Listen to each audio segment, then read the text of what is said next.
This is an introduction to exercise 4A and 4B, introduction to linear relations. Like I said earlier, every equation has a line. That's what an equation is, right? When something, for example, y plus 3, x equals blah, blah, blah, whatever it is, whenever we have a y and an x, that gives us a line, right? Of course, it means it has to have an equal sign, but that gives us a line. The ones we're focusing on for this year level is linear relations. Stuff, again, that you already know. For context, a linear relation is, of course, just linear line. It just means a straight line. Yeah? And you've probably looked at something very similar in the past before. Linear relation means it only has a power of 1. Yeah? So for example, you'll see here, y equals to 2x plus 1. It's going to be y equals 2x to the power of 1. That's the same thing. If it was, for example, y equals 2x squared plus 1, that would not be a linear relation and it's not year 9 content, okay? So we're just focusing on when the power of x is a 1. Let's start with a couple of basics. This is our Cartesian plane. I've gone ahead and written, for example, positive and negative on the bottom here. Now, usually speaking, you don't have to write the positive and negatives. This is just to show you what we're looking at. With our positive, remember we always start with the x, right? The way I remember it is, well, the x leaves you and then you ask why, right? So x always comes first, okay? So x is positive on this side, x is negative on this side, y is positive on the top, y is negative on the bottom. We generally separate, and this is not something we tackle as much in year 9, but we generally separate out into 4 different quadrants, like 4 different pieces, right? So you have quadrant 1, which is where everything is positive. Quadrant 2, where the y is positive. Quadrant 3, where everything is negative, and quadrant 4, where x is positive. Okay? Now, again, not super important, but if I say, for example, which quadrant is that coordinate in, you should be able to say 1, 2, 3, or 4, right? And the reason why we go backwards actually relates to a different topic, so don't stress about that, but you do need to know that's 1, 2, 3, 4 in this order, anti-clockwise. Let's get rid of that. That's not today's content. All right. So today's content is really focusing on, can you tell me or use a basic formula? We've already done this earlier in the year, so we're really just applying what we know. Let's say we've been given an example where y equals 2x plus 1. Now, I've written this form, and I want you to look at it because it's not something that you use in everyday life. It's a mathematical form. It's a mathematical form, or the notation of saying from -3 to 3. So, just to read this properly, it says x is between -3 and 3 inclusive. That's what those lines mean at the bottom, right? Because -3 is less than or equal to x, which is less than or equal to 3. So we're including 3 and -3. Now, the question's really, well, what the question would be asking is say, well, here's a line, or here's an equation. Can you put in these numbers for x and see what you get for y? Yeah? You're putting something in, see what you get out of it, okay? So, for example, let's put in our numbers. I know it says it wants from -3 to 3, so we're going to fill in the gaps. It should be -3, -2, -1, 0, 1, 2, and 3.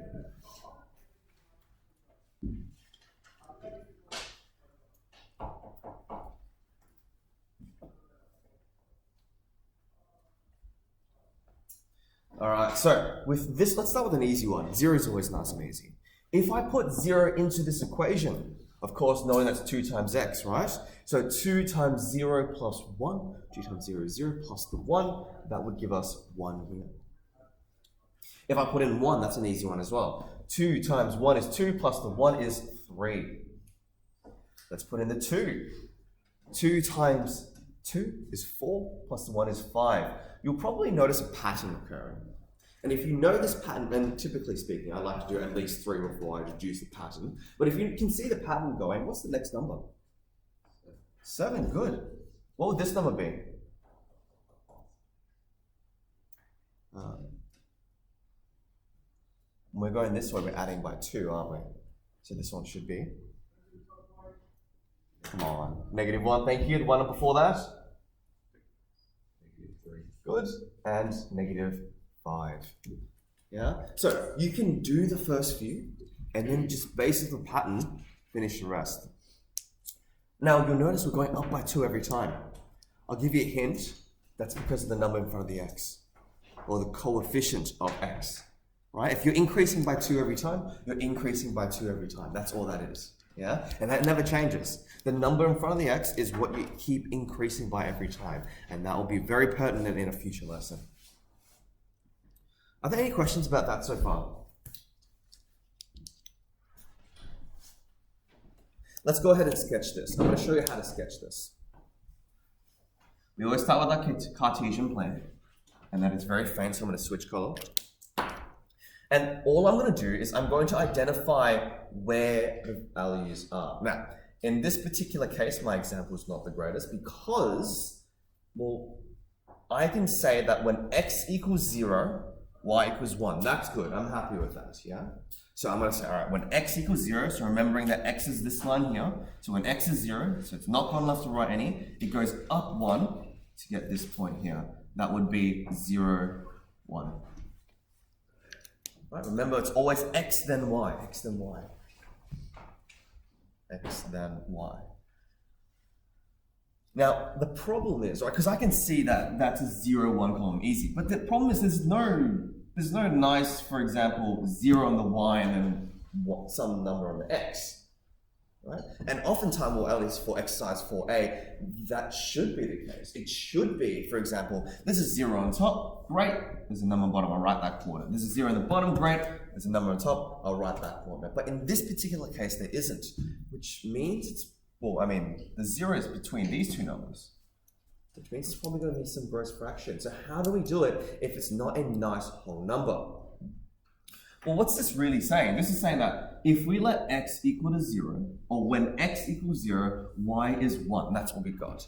If I want to find, and that's the y-intercept, by the way, I should label that, y-intercept, y-int. If I want to find my x-intercept,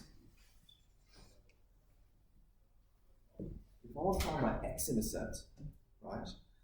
In y-intercept, I said I'd find when x is 0. So what I'm going to do for my x-intercept is let y equal 0.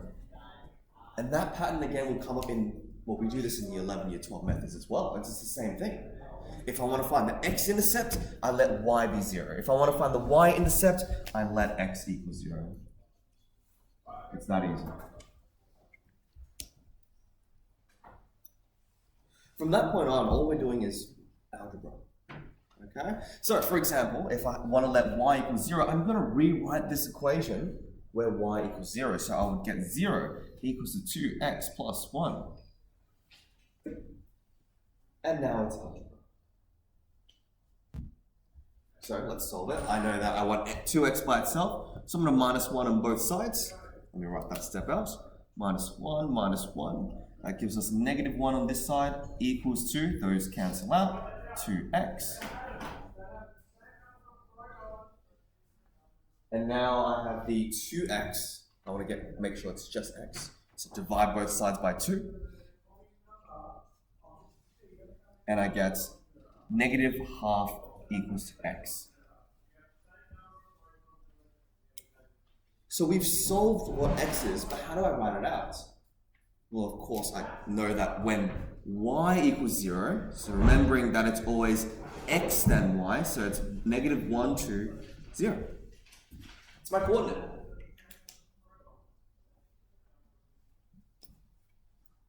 Then, or negative half 0 would be in this quadrant. Negative half 0. I label that on my graph. And then I just draw a straight line between them. I'm hoping your line's a bit more straight than mine. That's it. That's all we need to do.